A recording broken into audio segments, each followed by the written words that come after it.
મારાથી ભૂલ થઈ ગઈ. મને એમ કે શિકાર કંઈક મૃગલો હશે કંઈક. પ્રભુ હે પ્રભુ મને ક્ષમા કરો. હે દયાળુ, હે જગન્નાથ, હે જગદીશ, મારો પર દયા કરો, ભૂલ થઈ ગઈ. ભગવાન કહે કે પાર્થિવ,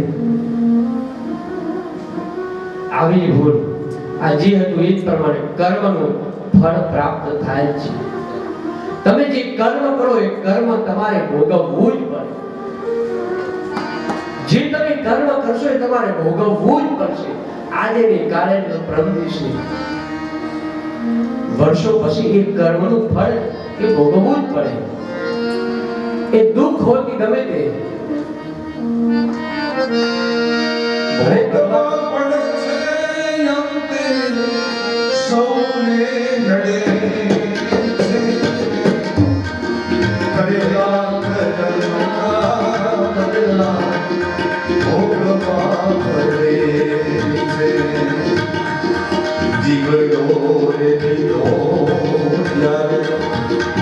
શ્રવણ રે કુમારનોને અંધોને જંતી નજરે ચડે છે. તેડો રે નિધે રાજા દશરથ જાણે વાના પુત્ર નારીઓને દશરથ બોલ્યો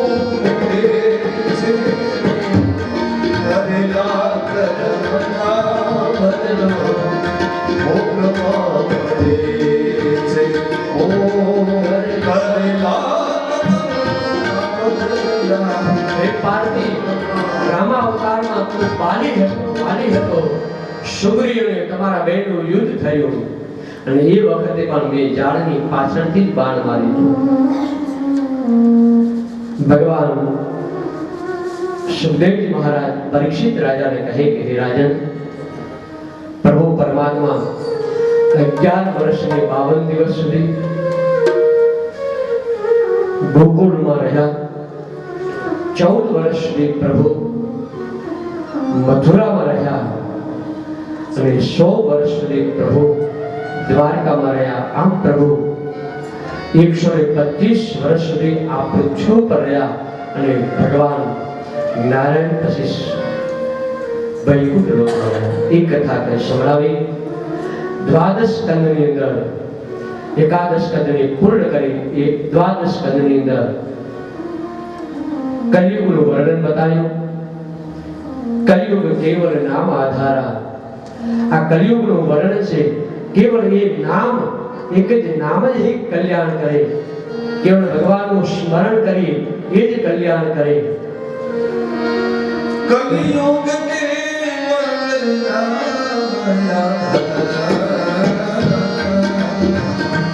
સુમિર સુમિર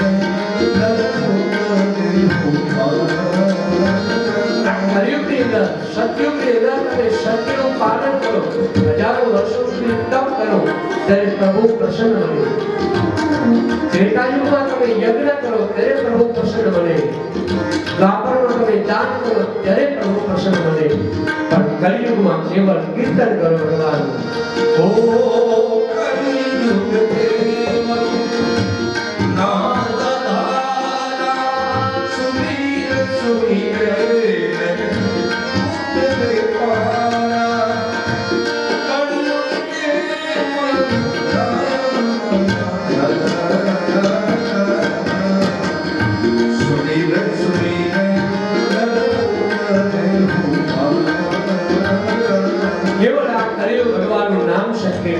સુખદેવજી મહારાજ કહે કે હે રાજન, આજે સપ્તમ દિવસ છે અને એ સપ્તમ દિવસ આજે તક્ષક નાગ આવશે ને કરડશે ને તારો મૃત્યુ થશે. ત્યારે પરીક્ષિત મહારાજ કહે ગુરુદેવ, હવે મને મૃત્યુનો ભય નથી. મરના મરના તો સબ કોઈ કહે, મેરો મન આનંદ. હવે મને મૃત્યુનો ભય નથી. અને એ પછી તો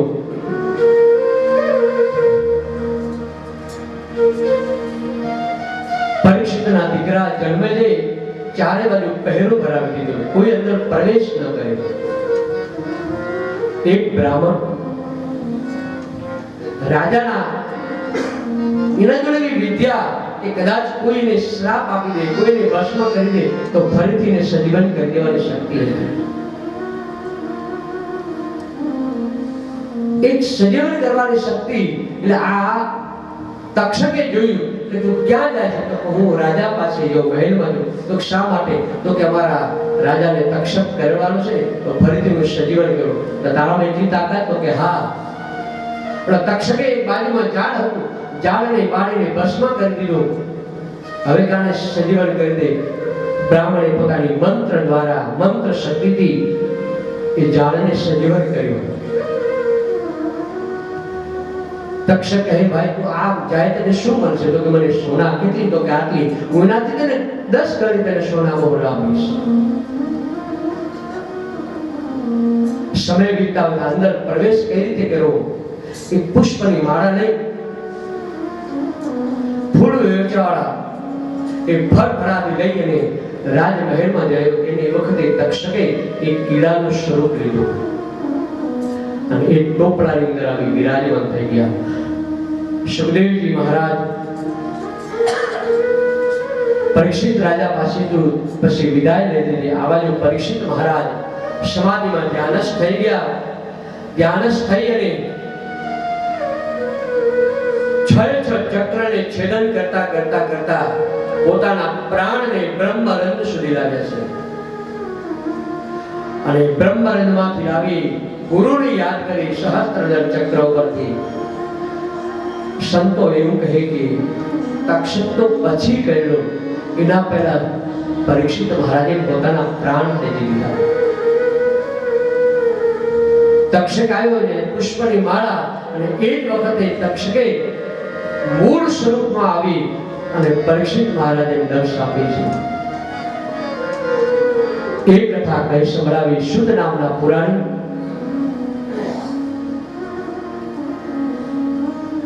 શૌનકાદી ઋષિને કહી કથા આખી ઊંડી કહી સંભળાવે છે કે આખી આખી કથા ભગવાન નારાયણ કેવળ ભગવાન નારાયણની હે ઋષિઓ ઉપાસના કરજો. આ ભાગવતની અંદર 12 સ્કંદ રહેલા છે અને 12 સ્કંદ છે. પહેલો સ્કંદ અધિકાર લીલા, બીજો સાધન લીલા, ત્રીજો સર્ગ લીલા, ચતુર્થ સ્કંદ વિસર્ગ લીલા, પંચમ સ્કંદ તે લીલા, છઠ્ઠો સ્કંદ પોષણ, સાતમો બુદ્ધિ લીલા, અષ્ટમ સ્કંદ મન્વંતરની કથા, નવમ સ્કંદ ઈશાનુ કથા, દસમ સ્કંદ નિરોધ લીલા, એકાદશ મુક્તિ ને 12મો આશ્રય. પહેલો જે સ્કંદ છે ભગવાનનો જમણો હાથ, બીજો સ્કંદ છે ભગવાનનો ડાબો હાથ, તૃતીય સ્કંદ ભગવાનની દક્ષિણ બાહુ. પ્રથમ સ્કંદની અંદર 3 શ્રોતા અને 3 વક્તાઓનું વર્ણન બતાવ્યું. 3 સ્ત્રીઓની કથા, કુંતા, દ્રૌપદી અને ઉત્તરાની કથા છે. ભીષ્મ પિતામહ, અર્જુન આ બધાની કથા બતાવી. ભીષ્મ પિતામહે ભગવાનની સ્તુતિ વંદના કરી. પ્રથમ સ્કંદ. દ્વિતીય સ્કંદની અંદર 3 પ્રકરણ છે. ધ્યાન પ્રકરણ, સત્વ પ્રકરણ, મનન પ્રકરણ. તૃતીય સ્કંદની અંદર એમાં પણ 2 પ્રકરણ બતાવ્યા. સૃષ્ટિ અને ભક્તિ. સૃષ્ટિમાં વરાહ પ્રકરણ બતાવ્યું અને મુક્તિમાં કપિલ મુનિનું આખ્યાન કહી સંભળાવ્યું. ચતુર્થ સ્કંદની અંદર એમાં 4 પ્રકરણ, ધર્મ, અર્થ અને કામ અને મોક્ષ. ધર્મ પ્રકરણમાં સતી ચરિત્ર કહી સંભળાયું, શિવની દક્ષિણી કથા કહી સંભળાવી. અર્થ પ્રકરણમાં ધ્રુવ મહારાજની કથા કહી સંભળાવી. ધર્મ, અર્થ, કામ પ્રકરણની અંદર એ પ્રાચીન બહેની એની કથા કહી સંભળાવી. સ્વર્ગની અને મોક્ષ પ્રકરણમાં પુરંજન આખ્યાન કહી સંભળાવ્યું. પંચમ સ્કંદની અંદર બે પ્રકરણ, પ્રાકૃત અને અપ્રાકૃત, ખગોળ અને ભૂગોળનું આ બધું વર્ણન કરી સંભળાવ્યું. પરિવત રાજાની કથા, ભરત રાજાની કથા, આ બધી ખગોળ ભૂગોળનું વર્ણન કર્યું. છઠ્ઠો સ્કંદ અને છઠ્ઠા સ્કંદની અંદર પોષણ લીલા, એમાં ત્રણ પ્રકરણ, નામ પ્રકરણ, ધ્યાન પ્રકરણ અને અર્ચન પ્રકરણ. નામ પ્રકરણમાં અજામિલ આખ્યાન કહ્યું, ધ્યાન પ્રકરણમાં દધીચી ઋષિનું આખ્યાન વગેરે કહ્યું, ઇન્દ્ર દ્વારા જે કંઈ વૃત્રાસુરનો વધ કર્યો એ કથા, અને અર્ચન પ્રકરણમાં અદિતિએ જે વ્રત કર્યું એ કથા કહી સંભળાવી. સપ્તમ સ્કંદ એટલે ઉટી લીલા, ભગવાનનો દક્ષિણ હાથ, એ કથા સંભળાવી. એમાં ત્રણ પ્રકરણ, અષદવાસના, સદવાસના અને મિશ્રવાસના. અષદવાસનામાં હિરણ્યકશ્યપુની કથા, સદવાસનામાં પ્રહલાદનું અને મિશ્રવાસનામાં ગૃહસ્થ ધર્મમાં કઈ રીતે હોય, ચાર ધર્મની, બ્રાહ્મણ, ક્ષત્રિય, વૈશ્ય, એ બધાનું કઈ રીતે ધર્મનું પાલન કરવું એ કથા કઈ સંભળાવી.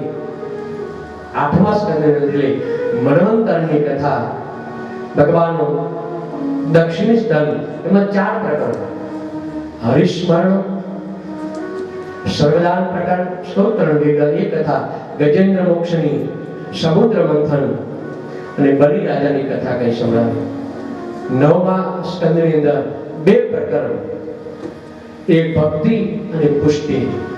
ભક્તિની અંદર ભગવાન રામનું ચરિત્ર વગેરે મન્વંતરોની કથા, ઇક્ષ્વાકુ વંશમાં જે કઈ રાજા થયા એની કથા કઈ સંભળાવી, અને ભગવાન કૃષ્ણની કથા વગેરે કઈ સંભળાવી.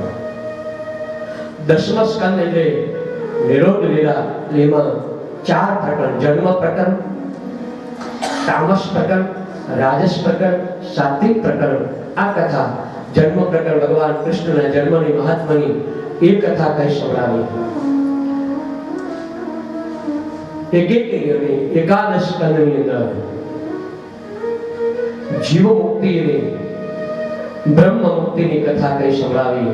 અને દ્વાદશ સ્કંદની અંદર પાંચ પ્રકરણ, કૃષ્ણાશ્રય, જગદાશ્રય, વેદાશ્રય, ભક્તિશ્રય અને ભાગવતાશ્રય, આવા પાંચ વગેરે વર્ણન કરી કથા બતાવી છે. આ 12 સ્કંદની અંદર 335 અધ્યાય રહેલા છે. એક અને 43 પ્રકરણો છે. એક બે કરી આંબાની ગાય ને ભગવાનને સમર્પિત કરી પ્રાર્થના કરી, રસિકલાલ આંબો અખંડ ભુવનમાંથી ઉતર્યો. એક બે કરી ગાય ને ભગવાનને સમર્પિત, આખી હુંડી ભગવાનને સમર્પિત કરીએ.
છેલ્લે પરમાત્માના ચરણમાં વેદવ્યાસજી પહેલા મંગળાચરણ કરે, સુખદેવજી મહારાજ મધ્યની અંદર વર્ણન કરે, મંગળાચરણ કરે અને શુદ્ધ પુરાણની છેલ્લી વંદના કરી સત્યમ પરમ ધીમહિ. પરમાત્માને પ્રાર્થના કરી કે હે નારાયણ, હે ગોવિંદ, હે માધવ, 7 દિવસ સુધી જે કઈ કથા સાંભળી છે ભગવાન, એ તારા ચરણોમાં સમર્પિત કરું છું.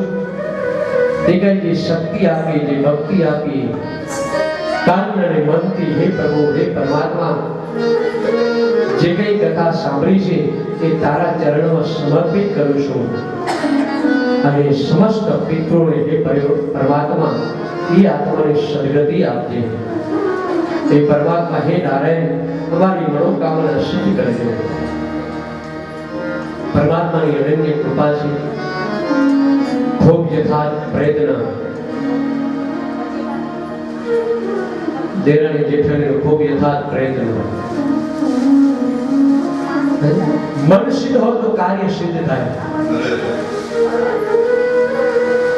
તન્મે મનઃ શિવ સંકલ્પમસ્તુ.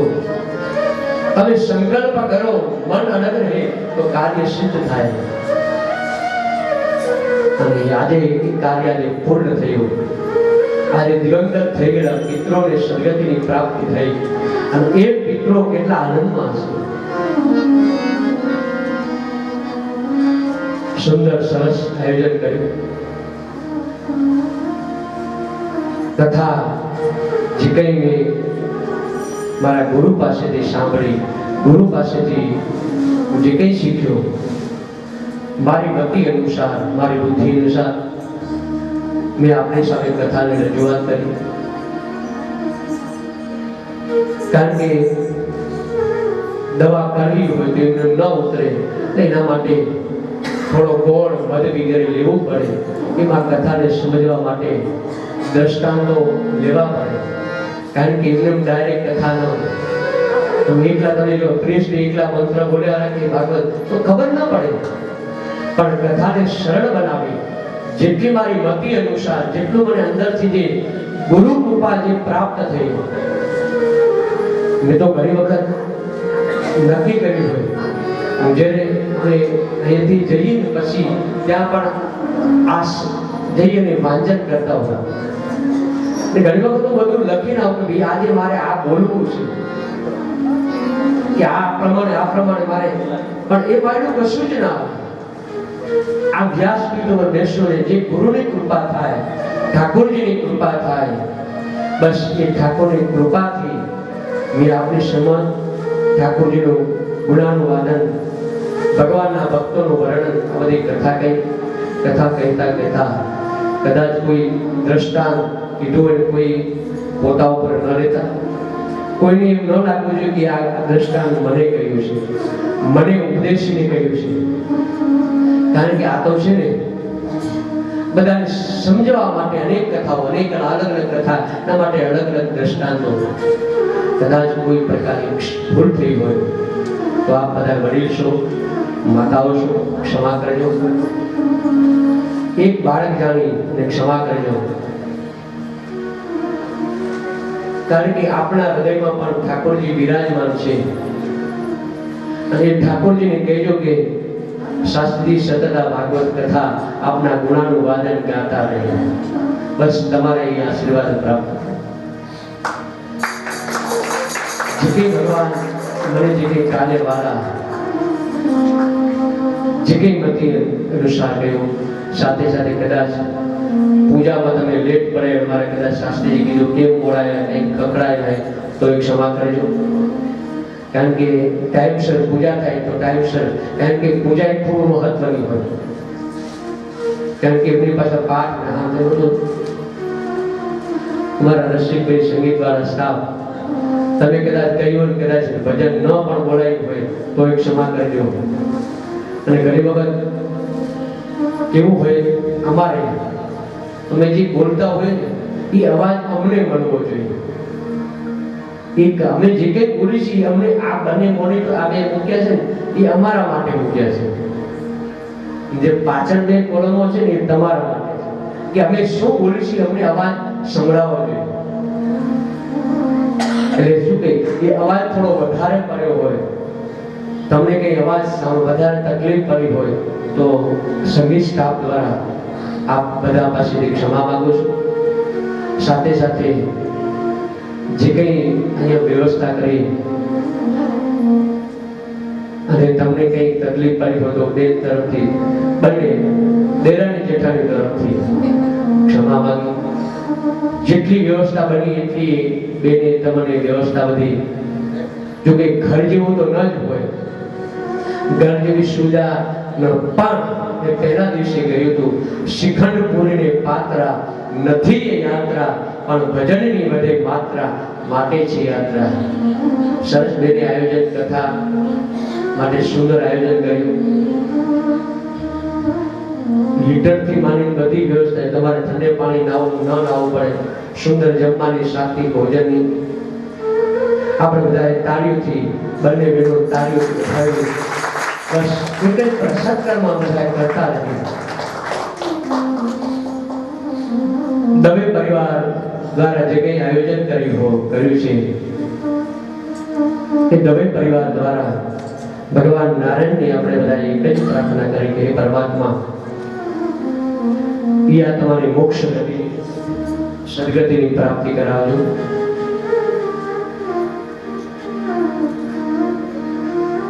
બિન હરી કૃપા મિલે નહીં સંત પ્રભુ બાપજી બધાએ.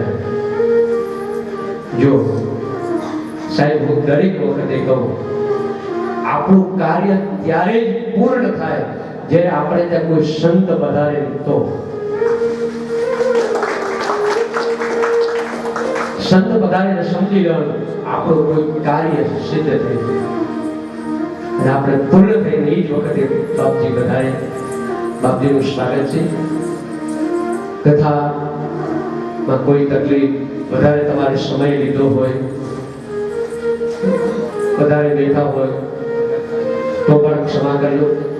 અહીં કથાને પૂર્ણ વિરામ આપતા પહેલા, કારણ કે કથા ક્યારેય પૂર્ણ થતી નથી. આપણે ભગવાનની કથાને વિરામ આપીએ. આજે અનેક કથા છે તો બીજી કથા હોય, કારણ કે ભગવાનના ગુણાનું વાદન કોઈ ગાઈ શકતો નથી.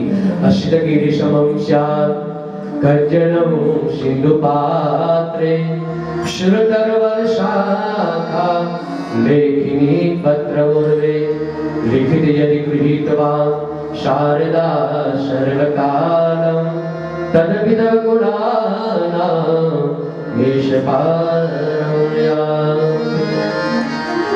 અને ભાઈઓ તો ખૂબ સેવા કર્યો. હાર્દિકને ગમે ત્યારે સંજય ગમે ત્યારે ફોન કર્યો, હા શાસ્ત્રીજી હાજર, દર્શન લઈ આ ભાઈ બધાય કોઈ ક્યારેય ના જ નથી પાડ્યું. અને નૈનાબેન તમે તો ખૂબ ભાગ્યશાળી છો. તમે કઈક સત્કર્મ કર્યો છે ને, કઈક જપ તપ કર્યું છે ને, ત્યારે આવા તમને બહુ પ્રાપ્ત થયા છે. બસ સંજીવી કાલે વાત કરતા હતા, બેન ક્યારે ના જ ના પડે, કોઈ પણ તરત કામ થઈ જશે, દોડતા દોડતા આ સાફ સફાઈનું તરત જ આનું તો કે હા એકલો માણસ કાંઈ ન કરી શકે, પણ આ બધાનો પરિવાર, આ બધાનો સાથ સહકાર, આ બધાનો પ્રાપ્ત થયો ને, આ બધાને સાથ સહકાર આપ્યો ને એટલે આ કાર્ય સિદ્ધ થયું. આ પિતૃને ત્યારે આપણે આ કાર્ય કરી શક્યા. છેક ત્યાંથી જામનગરથી, સુરેન્દ્રનગરથી, અમદાવાદથી અહીં આવું, આખું અહીં છેલ્લે પરમાત્માની એક જ પ્રાર્થના કરીને આપણે બધા સાથે બોલીશું. ભવે ભવે યથા ભક્તિ. મારા સાથે બોલજો. હું એક વખત બોલીશ, એક વખત તમારે. ભવે ભવે યથા ભક્તિ, ભવે પાદયોસ્તભજાયતે તથા ગુરુષ્વ દેવેશ નાથસ્ત્વં નો યતઃ પ્રભો નામ સંકીર્તનં યસ્ય સર્વ પાપ પ્રણાશનં પ્રણામો દુઃખ શમનં तं નમામિ હરિપ્રિયં तं નમામિ હરિપ્રિયં तं નમામિ હરિપ્રિયં. હરયે નમઃ હરયે નમઃ હરયે નમઃ વિષ્ણવે નમઃ વિષ્ણવે નમઃ વિષ્ણવે નમઃ. ઓમ નમઃ પાર્વતી પતે હર હર મહાદેવ હર. ત્વમેવ માતા ચ પિતા ત્વમેવ